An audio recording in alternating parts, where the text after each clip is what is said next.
François Hollard-Dutilleul, vous êtes professeur des universités, vous êtes notamment spécialiste de droit à l'alimentation et de droit à la sécurité alimentaire.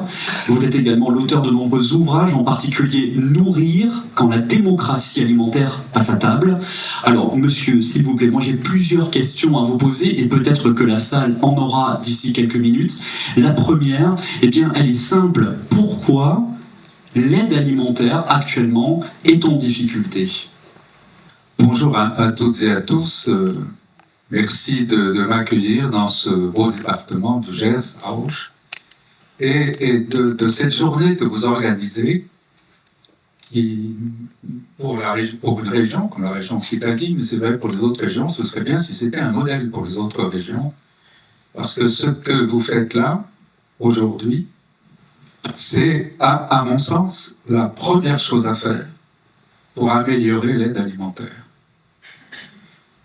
J'aurai l'occasion d'y revenir. Je voudrais répondre à votre question sur les raisons pour lesquelles il y a cette faiblesse. Il y a des raisons qui sont historiques. Vous savez, pendant longtemps, l'aide alimentaire ne dépendait pas de l'économie libérale, agricole et alimentaire.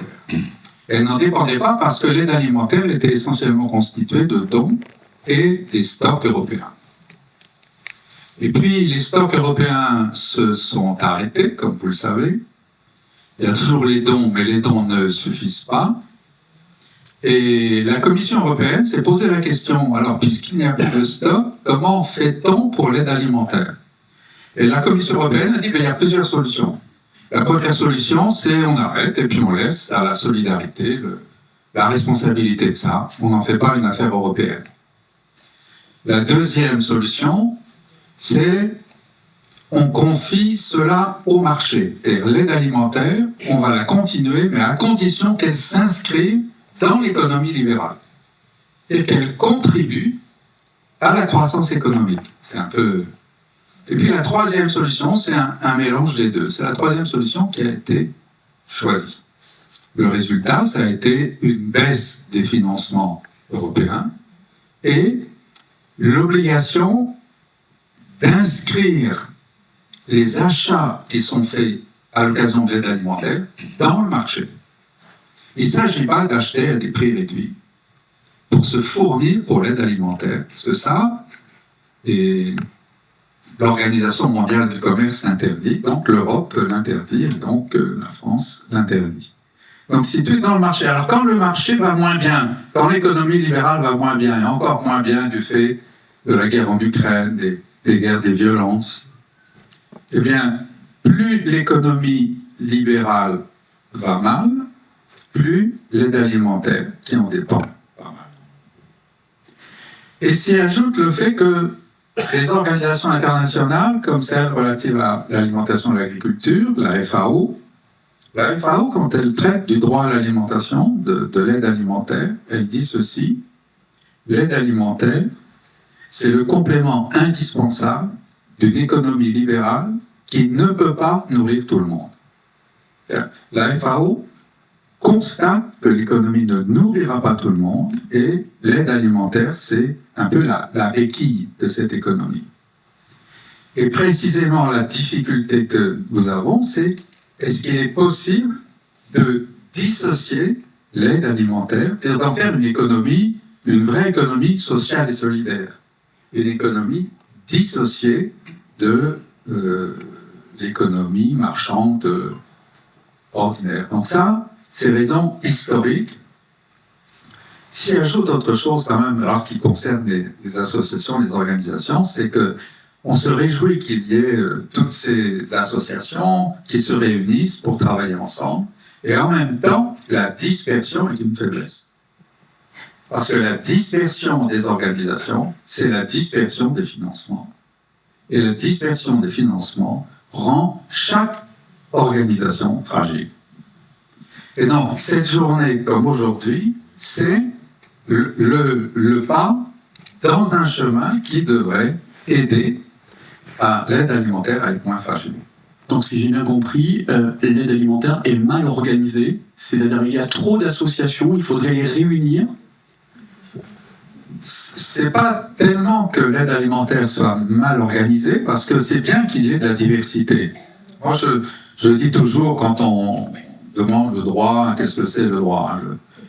Le droit, c'est du vocabulaire, de la grammaire qu'on met ensemble. Et avec ce vocabulaire et cette grammaire qu'on a en commun dans les lois, on doit avoir une diversité de littérature. On doit permettre à chacun d'écrire la littérature qui lui convient, conforme à sa culture, conforme à ses traditions, conforme à ses goûts. Et donc, c'est plutôt le vocabulaire et la grammaire qu'il faut avoir en commun. La dispersion, elle n'est pas gênante quand c'est comme un bouquet de fleurs. Mais le problème, c'est que cette dispersion, c'est facile de s'en rendre compte. Elle se multiplie à l'envers de ce qui se passe dans l'économie ordinaire. Dans l'économie ordinaire, c'est la concentration qui se manifeste. Et les petits ont du mal à survivre et les gros sont de plus en plus gros. Les oligopoles, les monopoles, les grandes sociétés internationales, c'est ça qui marche. Et dans le système social, c'est la dispersion qui prévaut, c'est-à-dire, au contraire, c'est de moins en moins concentré et de plus en plus éclaté. Et quand ça va mal d'un côté, ça va d'autant plus mal de l'autre. Sans compter que quand ça va mal dans l'économie libérale, il y a de plus en plus de pauvres, tout simplement. D'après vous, quels sont donc les leviers pour mieux organiser cette aide alimentaire, qu'elle ne soit pas discriminante pour les bénéficiaires et surtout pour rendre moins fragiles les structures, les associations ou bien encore les structures publiques?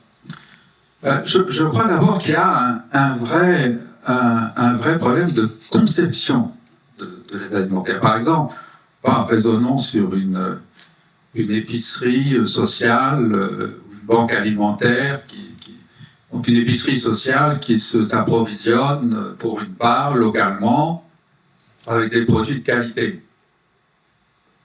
Elle accueille des personnes qui vont pouvoir se nourrir mieux, cette alimentation-là va faire du bien au territoire, et puis en même temps on y trouve du lien social, on y trouve de l'accompagnement. Dans une épicerie sociale, on ne trouve pas que des aliments. Mais tout ce qu'on trouve autour, l'accompagnement, le soutien, l'aide au budget, l'aide nutritionnelle, le lien social, l'inclusion, tout ça, ça n'entre pas dans la comptabilité de l'épicerie. Alors que si on va au supermarché, on va trouver des produits peut-être moins chers, peut-être plus chers, et c'est pas tellement le problème. On va pas trouver de lien social, on va pas trouver d'accompagnement, on va pas trouver d'appui au territoire, de soutien à l'agriculture et à la production du territoire. On trouve pas ça. Il y a des choses qu'on trouve à l'épicerie sociale qu'on ne trouve pas, et c'est pas une question de prix ou de produit, on peut trouver les mêmes produits, à la limite on pourrait les trouver au même prix, c'est autre chose qu'on trouve à l'épicerie sociale, qui n'est pas valorisée. On pourrait très bien admettre, quelquefois je dis ça, une taxation négative. Et on dit il y a la TVA sur la valeur ajoutée. Et on pourrait faire une taxe sur la valeur retranchée. Il n'y a pas de produits locaux, on taxe. Il n'y a pas c'est pas des produits de qualité, on taxe. Il y a une taxe à l'envers. Et on verrait que les produits de mauvaise qualité, qui font 3 fois le tour du monde, deviendraient plus chers que les produits locaux. Et à l'envers, si on comptait au crédit des épiceries sociales ou des banques alimentaires les effets bénéfiques en dehors de l'alimentation, on arriverait à, si on les finançait pour ça, on arriverait à améliorer cette aide. Il me semble qu'il y a un problème de conception du privé. Il n'y a pas que ça. On se rend compte, je ne sais pas si vous vous rendez compte, des limites atteintes par le bénévolat. Il y a un moment où l'aide est tellement massive qu'il faut des professionnels pour tenir la comptabilité, pour gérer. Et même dans les bénévoles du quotidien, c'est quelquefois difficile. Le bénévolat, qui lui aussi n'est pas vraiment considéré. Ce bénévolat, par exemple, le bénévolat pourrait très bien donner lieu, les heures de bénévolat pourraient très bien être compensées fiscalement, par exemple. On peut très bien concevoir ça. Donc, le bénévolat versus la professionnalisation, mais la réorganisation aussi, il y a peut-être des possibilités de peut-être rationaliser, par exemple, les cantines scolaires. Les cantines scolaires, elles fonctionnent 2h30 ou 3 heures par jour, 200 ou 210 jours par an. Le reste du temps, qu'est-ce qu'on en fait? Le reste du temps, on n'en fait rien. Ce sont des équipements qui coûtent très cher, dans lesquels on pourrait avoir des cuisines collectives, des cours de cuisine, des appuis à une cuisine nutritionnelle pour les personnes précaires ou pour les autres, sans discrimination. Tout le monde pourrait, comme beaucoup d'associations le font, mais pourquoi ne pas utiliser ces équipements collectifs qui coûtent cher? Il y a beaucoup de choses qu'on peut appuyer sur la restauration scolaire, parce qu'il y a un effort très grand qui est fait sur la restauration scolaire dans toute la France. Et puis, je dirais aussi pour améliorer ou renforcer un peu la question de l'aide alimentaire, il faut peut-être avoir de l'imagination. Par exemple, je défends l'idée de tickets restaurants. Les tickets restaurants, c'est une aide alimentaire. Les tickets restaurants que les salariés achètent à un prix réduit, c'est une aide alimentaire au profit de personnes qui n'ont pas forcément besoin d'être aidées pour l'alimentation. Et les personnes qui n'ont pas de travail, qui n'ont pas de revenus suffisants, ces personnes-là n'ont pas de ticket restaurant. Je défends l'idée que, par exemple, le président du département n'est plus là, mais que le département du Gers fasse faire des tickets restaurants qu'il distribue aux personnes, alors peut-être à un prix très très réduit, aux personnes qui n'ont pas de ticket restaurant par l'intermédiaire de leur entreprise et qui sont en difficulté. Et je défends même l'idée que ces tickets restaurants pour les personnes en situation précaire devraient avoir exactement la même apparence, la même forme que les tickets restaurants des autres. Quand on va au magasin, dans un magasin, que quelqu'un paye avec un ticket restaurant, personne ne se dit « oh là là, c'est un pauvre ». Non, il paye avec des tickets restaurants, c'est tout. Il n'y a pas de discrimination. Et pourquoi ne pas faire les mêmes tickets pour tout le monde? Et il faut de l'imagination. Et cette imagination-là, c'est de vous qu'elle viendra. Elle ne viendra pas d'en haut, elle viendra de la base. Votre diversité est déjà une preuve de cette imagination. Et il faut continuer comme ça, tout en essayant de travailler ensemble. C'est un peu difficile, ce qu'on demande, mais il n'y a pas d'autre voie que ça. François, nous sommes aujourd'hui ici réunis dans le département du Gers, un département agricole, un département bio. C'est, je le rappelle, le premier département bio de France. D'ailleurs, j'en profite pour saluer dans la salle les représentants de l'agriculture gersoise avec la Chambre d'agriculture. C'est une question importante. Bien manger. Comment est-ce que ce bien manger, manger solidaire, peut aussi avoir des répercussions positives sur l'agriculture? En fait, il faut repenser. On dit souvent du champ à l'assiette, de la fourche à la fourchette. Moi, je vous dis, on raisonne mal quand on raisonne comme ça. On devrait raisonner de l'assiette au champ, de la fourchette à la fourche, partir des besoins. Parce que si on raisonne en se disant, voilà nos ressources, donc voilà l'aide qu'on va donner, et cette aide, elle ne correspond pas aux besoins. Si on raisonne à l'envers, voilà nos besoins, et voilà les ressources dont on doit profiter, là, on va avoir un système équilibré. Et cet équilibre, le local a un rôle essentiel à jouer. Par exemple, dans une petite commune de montagne, où je suis allé pour faire une intervention comme ça, il y a une épicerie sociale qui fonctionne avec 3 prix. C'est-à-dire chaque produit a 3 prix. Un prix normal, le prix du marché, un prix plus élevé et un prix moins élevé. Et puis chacun, à la caisse, indique le prix qu'il paie. Voilà. comme ça. L'épicerie s'équilibre, il y en a qui payent plus que le prix, plus que la valeur, d'autres qui payent moins. Ce ne sont que des produits locaux. On ne trouve que des produits locaux. Et que des produits de qualité. C'est une épicerie vraiment...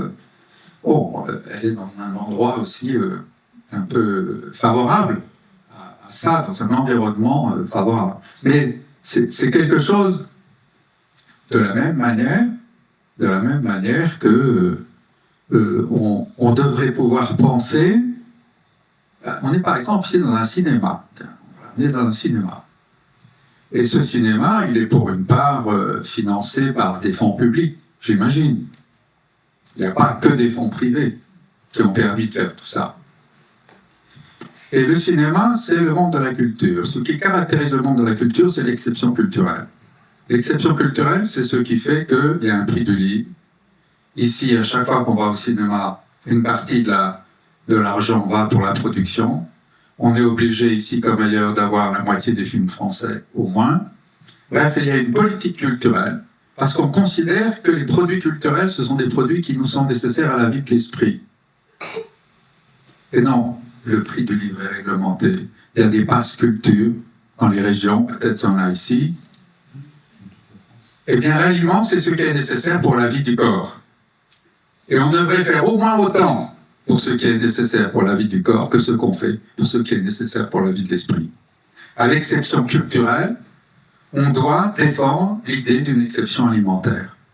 Et cette exception alimentaire, elle doit aussi avoir sa place à l'Organisation mondiale du commerce, parce que l'exception culturelle qu'on peut faire ici, elle a son origine dans le fait qu'elle est permise par l'Organisation mondiale du commerce, alors que l'exception alimentaire ne l'est pas. Et qu'est-ce qui se passe ici avec l'exception culturelle? C'est une culture vivante, y compris territoriale, où beaucoup, j'imagine, d'associations locales produisent de la culture au profit de la population. Il y a du territorial dans la culture qui se fait à Auch, j'imagine, beaucoup de territorial, beaucoup de choses qui viennent du territoire, des chorales, des spectacles de danse, de musique, de tout ce qu'on voudra. Il y a beaucoup de territorial, beaucoup plus dans la culture qu'il y en a dans l'alimentation du territoire. Et pourquoi ne pas faire la même chose pour le corps? C'est vital pour le corps. Autant que la culture est vitale pour l'esprit. Merci beaucoup, mesdames, messieurs. Vous pouvez applaudir François Collard-Dutilleul. Restez avec nous quelques minutes. Nous avons l'honneur et la chance de recevoir François aujourd'hui. Alors, si vous voulez échanger avec lui, si vous voulez lui poser des questions, il, bien sûr, se fera un plaisir d'y répondre. Je voulais revenir sur les épiceries sociales. C'est vrai que ces épiceries sociales, elles ont un plus, une plus-value par le lien social, et c'est indéniable. Malheureusement, ces épiceries sociales, elles ont un dévers, le fait que les produits donnés par l'Europe, le FE2 et le FSE+, ne peuvent pas être distribués dans ces épiceries sociales parce qu'elles doivent être distribuées gratuitement. Et de ce fait, toutes les épiceries sociales sont à la recherche en permanence de produits et leur équilibre financier est très très très précaire. Peut-être qu'il faudrait qu'on intervienne à ce niveau-là, que ces produits de l'Europe puissent être distribués avec des conditions bien sûr financières, être distribués de ces épiceries sociales pour permettre le développement des épiceries sociales et apporter ce lien nécessaire qu'ont besoin des personnes en situation de précarité. Voilà. Votre réponse, François? Oui, mais vous avez parfaitement raison. Ce qui caractérise le problème des épiceries sociales, c'est qu'elles ne peuvent pas acheter à des prix. Vous savez, à une échelle internationale, il y a eu une bataille entre l'Inde et les États-Unis là-dessus. L'Inde disait, nous, pays, nous voulons acheter un prix suffisant aux producteurs, des produits de base, des produits vitaux, le riz, etc., à des prix qui leur permettent de vivre, pour les revendre en dessous de leur valeur aux personnes les plus vulnérables. L'Inde a demandé ça. Les États-Unis ont dit non, pas question, parce que c'est une distorsion de concurrence. On n'est pas sûr que vous n'allez pas vendre à des prix inférieurs en dehors de vos pauvres, et là, il y a une distorsion de concurrence entre les produits américains et indiens sur le territoire de l'Inde. L'Inde a dit, écoutez, c'est simple, si vous ne voulez pas, on le fera quand même. Et alors après, j'ai assisté à ça. Et après, il y a eu tout le bal des diplomates qui ont rédigé quelque chose qui convient à tout le monde, mais en tout cas qui a permis à l'Inde de faire ça et de continuer à faire ça. Le problème, c'est qu'en effet, le système international interdit d'acheter à un autre prix, à un prix inférieur au prix de marché, interdit la revente à perte, par exemple, mais interdit de vendre à un autre prix que le prix de marché. Et de telle sorte que on a soit le don, soit le prix de marché. Et c'est l'un des problèmes des épiceries sociales. C'est pas le seul problème, mais c'est pas simplement pour les épiceries sociales. L'un de nos problèmes aussi, et ce serait bien que on commence à regarder les choses de plus près, c'est que la terre, elle produit principalement, pour ce qui est vital pour chacun de nous, des aliments et des logements. Après la guerre, juste après la guerre, le budget alimentaire était beaucoup plus important que le budget de logement. Aujourd'hui, le budget de logement est beaucoup plus important que le budget alimentaire. Le problème, l'un des problèmes, c'est qu'il faut payer tellement cher pour son loyer, si on veut pas être expulsé, pour son essence, si on en a besoin, parce qu'on peut pas se loger non plus à côté de son travail, pour ceci et pour cela, l'électricité et l'eau dont on ne peut pas se passer, que l'alimentation, ça dépend du reste à vivre. L'alimentation, qui pourtant, c'est vital, c'est le reste à vivre. Et quand on voit qu'un agriculteur se suicide tous les 2 jours, je ne sais pas si je peux oser dire ça en public, mais ce n'est pas le cas des promoteurs immobiliers. Et donc peut-être qu'il faudrait revoir aussi la question du logement et de l'aliment. Et quand on y pense, quand on regarde les textes internationaux, vous savez, on parle du droit à l'alimentation. Le droit à l'alimentation, il n'existe pas en réalité. Il n'existe pas. D'abord, il n'existe pas dans la loi française. Il n'y a pas une seule loi française où il est écrit droit à l'alimentation.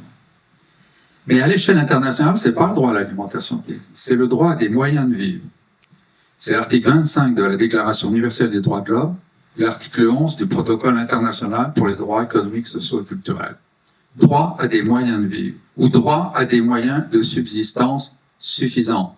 Notamment, disent les textes, l'alimentation, le logement, la santé, l'éducation. Voilà ce que disent les textes. De telle sorte qu'il faut aussi qu'on apprenne non seulement à travailler ensemble dans le domaine alimentaire, mais aussi à travailler ensemble avec d'autres organisations, d'autres associations qui s'occupent d'autres besoins fondamentaux. Par exemple, il y a une commune du nord de la France, quand elle construit un immeuble pour y loger des gens, au pied de l'immeuble, il doit y avoir pour chaque appartement un lopin de terre sur lequel ils puissent faire pousser quelque chose. Pour chaque immeuble, pour chaque appartement, il y a un lopin de terre. Logement, aliments. Avec du personnel qui est là pour accompagner, pour aider, pour apprendre, parce que moi-même, il m'a fallu apprendre. Quand je suis passé à m'alimenter pour bouffer avec mon potager, eh bien, il m'a fallu apprendre aussi, faire des erreurs, et donc être accompagné. Ça crée du lien social. Tout ça est vertueux, positif, et en fait, c'est de l'imagination qu'il faut. Voilà, toujours. Merci pour cette réponse, mesdames et messieurs. Trop longue réponse à votre question, mais votre question est cruciale. Hein. C'est le cœur de notre problème principal. Et votre réponse est extrêmement riche. Merci beaucoup. Il nous reste quelques minutes avant de passer aux ateliers. Y a-t-il d'autres questions dans la salle ? Bonjour, Maxime Fritzen, co-directeur de l'UGES, l'Union nationale des groupements des épiceries sociales et solidaires. Je reviens au titre finalement de votre intervention dans l'alimentation et une nouvelle forme de solidarité alimentaire. Vous les avez pas forcément définies finalement ces nouvelles formes de solidarité alimentaire. Pour vous, quels seraient les critères de définition de ce qu'on appellerait une nouvelle forme de solidarité alimentaire et quelles sont les anciennes formes finalement ? Je vous disais, il faut travailler, même entre vous, hein, il faut travailler le vocabulaire, la grammaire. Le vocabulaire, qu'est-ce que c'est ?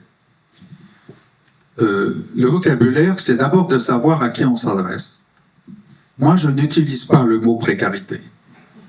j'utilise le mot vulnérabilité. Précarité, c'est trop tard. Précarité, c'est je manque de quelque chose. Vulnérabilité, c'est peut-être que pour l'instant je ne manque pas, mais ça peut se produire. Il me semble qu'on doit être attentif à la vulnérabilité. Alors à la précarité aussi, évidemment, quand ça arrive, mais en amont à la vulnérabilité.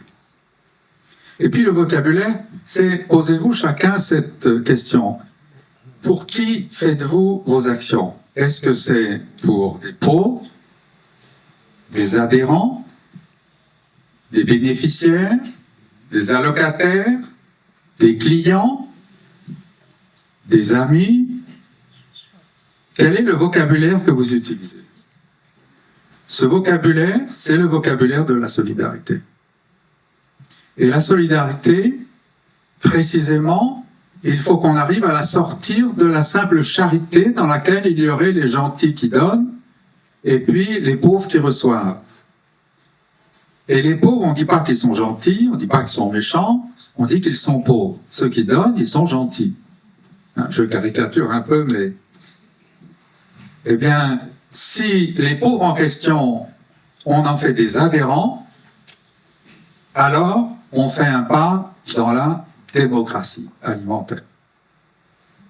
Et quand on fait un pas dans la démocratie alimentaire, on nourrit l'aide alimentaire avec beaucoup d'autres choses, avec de la citoyenneté, avec des mouvements collectifs, avec du plaidoyer politique, avec des actions individuelles, mais en associant aussi les personnes qui sont concernées dans le programme. Il y a les publics qui participent dans le vocabulaire. Il y a les bénéficiaires, il y a les personnes précaires. Et vous devriez, une fois, travailler ensemble sur ce vocabulaire. Déjà, vous mettre d'accord. Mais dire il est pauvre, ou il est en situation de précarité, ou il adhère à un système auquel moi aussi j'adhère.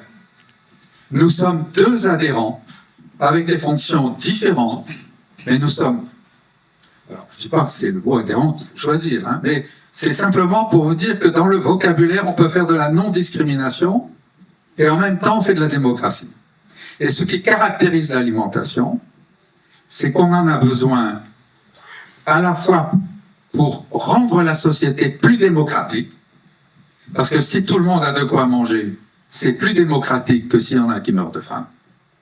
Et puis l'alimentation, la démocratie, c'est aussi un système qui est malade, qui est en faiblesse, qui est en fragilité, chez nous aussi. Et le fait de l'alimentation, c'est le contraire. On mange ensemble, on a plaisir à manger ensemble, on a plaisir à manger des produits de qualité. C'était dans le film Net, imaginez qu'on emploie le même vocabulaire si on faisait un micro-trottoir sur la démocratie. Est-ce qu'on trouverait le même vocabulaire? C'est le plaisir, la démocratie. C'est le plaisir de participer, le plaisir de la citoyenneté, le plaisir de faire quelque chose pour la collectivité. Imaginez qu'on est... Bien, l'alimentation, c'est un moyen pour faire de la démocratie, de plaisir, de convivialité, à condition que les pauvres ne soient pas pauvres à côté de bénévoles qui sont charitables.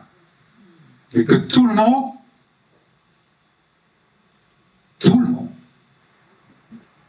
finalement, adhère à quelque chose qui vous réunit, qui nous réunit, et puis dont on est fier, finalement. Il nous reste 3 minutes, mais vraiment 3 minutes. Alors, si on peut faire 2 questions en 3 minutes, alors là, c'est souvent extraordinaire. Les enfants on va peut-être porter le micro d'abord à monsieur. Madame, je reviens vers vous juste après. Bonjour monsieur, présentez-vous et posez votre question. Bonjour, Louis Rouget des Restos du Cœur. Je voulais revenir sur la notion de chèque alimentaire ou ticket restaurant alimentaire, comme vous les avez appelés. Donc effectivement, c'est des modalités qui existent dans d'autres pays. La question derrière, c'est celle de l'accompagnement. Nous, on essaye de développer des modèles hybrides dans lesquels l'alimentaire est vraiment la porte d'entrée vers un accompagnement. On le voit, toutes nos structures font de l'accompagnement en fait social. Je voulais revenir sur ce que vous avez évoqué, la valorisation de cet accompagnement-là.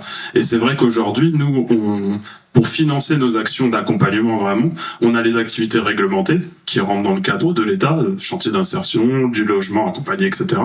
Et puis on a tout le reste. qui est pas financé, qui est invisible, et qui est souvent ce qui empêche justement les personnes vulnérables de tomber dans une précarité. Donc, quelles seraient les solutions aujourd'hui pour financer, ou en tout cas trouver un soutien pour porter ces actions-là? François, en quelques minutes, s'il vous plaît. Même moins.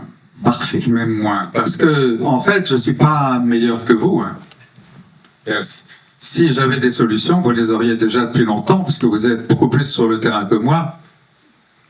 Mais il y a au moins deux choses que je trouve vraiment, vraiment, vraiment désagréables. La première, c'est l'absence totale de transparence dans l'économie ordinaire, je dirais. Quels sont les profits, quelles sont les marges pratiquées par tous les intermédiaires? Quelles sont les marges?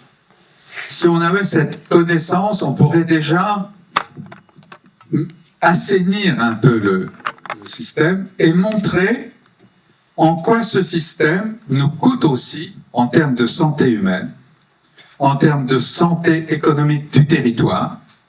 Quand les tomates d'Andalousie vont en Chine, sont transformées en poudre, reviennent aux Pays-Bas, elles sont remélangées avec de l'eau pour venir chez nous et ça fait du ketchup, on ne peut pas dire que du côté du lien social, du côté de l'environnement et même du côté de la santé humaine, j'en achète pour les petits-enfants, parce que sinon, ils n'aiment pas. Et pour l'instant, on ne peut pas dire que ce soit un succès. Donc, en fait, oui, c'est invisible positivement pour vous et c'est invisible négativement pour ceux qui, pourtant, nous le payons. Nous payons les inconvénients en termes de santé humaine, de santé de l'environnement, de santé sociale. Nous le payons par des émeutes, nous le payons par des problèmes des maladies, nous le payons par un environnement de territoire dégradé, alors que c'est pas valorisé de l'autre côté. Donc, pour moi, c'est ça. Et puis, la fiscalité, c'est pas une affaire de loi. La fiscalité, elle n'est pas... C'est à qui on donne un taux de taxe réduit ou un taux de taxe supplémentaire. C'est pas décidé au Parlement, c'est décidé par le gouvernement. Il faut en faire un sujet politique. Est-ce que tel produit industriel mérite 5% de TVA autant que le kilo de carottes produit localement? Ça doit se discuter politiquement. Et là, quand on touche à la fiscalité, y compris à la fiscalité des services, à la fiscalité des accompagnements, et quand on touche à la transparence, alors peut-être on peut commencer à voir un paysage avec moins de brouillard. Merci François pour cette réponse. Toute dernière question. Bonjour madame. Bonjour, je suis Nathalie Gonzalez, association Perséphone à Sommières, une association qui est une épicerie solidaire et éco-responsable. Et d'abord, je remercie le président de la BA du Gard d'avoir signalé que les petites associations ont beaucoup de soucis financiers. C'est notre problème. C'est pour ça que nous sommes obligés de demander des participations aux frais aux bénéficiaires, sinon on coule et on ne fait rien, on aide personne. Ensuite, le micro-trottoir que vous avez fait, c'est une animation que je fais quand je fais des conférences sur le gaspillage alimentaire et qu'est-ce que bien manger veut dire. Donc quand je suis avec des CCAS, avec des personnes bénéficiaires ou des semaines sur l'environnement, choses comme ça, et on se rend compte qu'il y a des différences entre les personnes qui sont en précarité sur le type de réponse et sur les personnes qui vont mieux. Les personnes en précarité sont plus sur être mangées, rassasiées et avoir mangé des choses qu'ils aiment et le plaisir de manger. Et quand les personnes vont mieux, on a plus le type de réponse avec manger équilibré, manger bio, manger local. Donc il y a cette différence qui n'est pas négligeable et que je pense qu'il faut prendre en compte dans nos réflexions et dans nos agissements. Et également les personnes, puisque nous on est anti-gaspi, on insiste bien là-dessus, les personnes pensent que manger à partir du gaspillage alimentaire, c'est aussi bien manger. Voilà. Ensuite, ma question principalement, va toucher encore le gaspillage alimentaire. Dans ces nouvelles formes de solidarité alimentaire, il y a 10 millions de tonnes de gaspillage alimentaire par an en France. On y travaille, mais on a encore beaucoup de choses à faire. Est-ce que vous pensez que ça peut être une partie de solution? Nous, en tout cas, notre asso, on le constate et on pense que ça peut aider à aider plus de gens mieux sur un plus long terme, de pouvoir agir plus profondément sur ce gaspillage avec des choses des fois qui manquent de bon sens dans la consommation et les dates et tout ça. Voilà, merci. Merci madame. Alors, il y aurait beaucoup de choses à dire parce que votre intervention rappelle les briques de la démocratie. Il y a une action individuelle au profit des personnes qui en ont besoin. Il y a une action collective rendue difficile par le financement que vous évoquez et qui montre qu'on a besoin non seulement d'un droit individuel à l'alimentation, mais d'un droit collectif à l'alimentation ou à la sécurité alimentaire que vous pourrez représenter. Et puis, il y a derrière votre intervention une question politique. Et cette question politique, elle commence par le vocabulaire. Vous parlez du gaspillage. Personnellement, je ne parle plus du gaspillage non plus. Je parle des pertes et du gaspillage. Le gaspillage commence dans l'assiette du consommateur. Les pertes, c'est tout le gaspillage qu'il y a avant. Mais le gaspillage qu'il y a avant, on ne l'appelle pas gaspillage, on l'appelle perte. Le gaspillage, le mot gaspillage commence à l'assiette du consommateur. Ce que je vous dis là, c'est le vocabulaire officiel. Il faut résister à ce vocabulaire officiel. Quand il y a des pertes lourdes à l'occasion d'un transport mal organisé ou trop long, c'est du gaspillage. Le gaspillage, ce n'est pas seulement l'effet du consommateur. Le consommateur n'est pas le seul responsable de la situation dans laquelle nous sommes. Et on oublie trop souvent l'amont de la consommation. Et en tout cas, pour le gaspillage, oui. Alors, est-ce qu'on peut faire beaucoup de choses? Oui, bien sûr, on peut faire beaucoup de choses. Mais à condition de commencer dès le champ. Le gaspillage dans les circuits économiques où un produit fait 3 fois le tour du monde avant d'arriver dans l'assiette du consommateur, ou peut-être il va rester trop longtemps au frigidaire. C'est possible qu'il reste trop longtemps au frigidaire.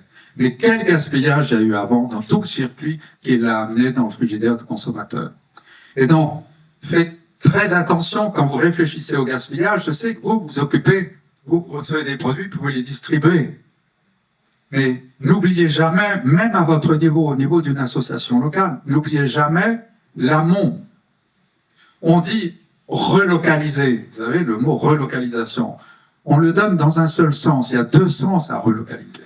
Relocaliser parce qu'on veut manger local, des produits locaux, mais il y a un autre sens à relocaliser. Relocaliser, c'est redonner à quelque chose son lieu. Quand j'achète une pizza au supermarché, je ne sais pas d'où vient le blé qui a servi à faire la pâte. Peut-être que ce blé vient du Mali. Je n'en sais rien. Si je le savais, et si je savais que le blé vient du Mali, je ne l'achèterais pas. Mais je ne le sais pas. Relocaliser, c'est donner, ça fait partie de la transparence qui manque. Le gaspillage, c'est aussi une question d'éducation et d'information.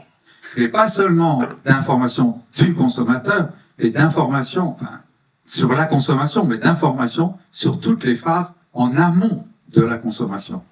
Donc, gaspillage, oui, beaucoup de choses à faire, oui, à condition d'y associer les pertes et de les appeler par leur nom, le gaspillage. François Collard Dutilleul. Vous pouvez l'applaudir. Merci beaucoup, monsieur, pour cet exposé et vos réponses extrêmement riches.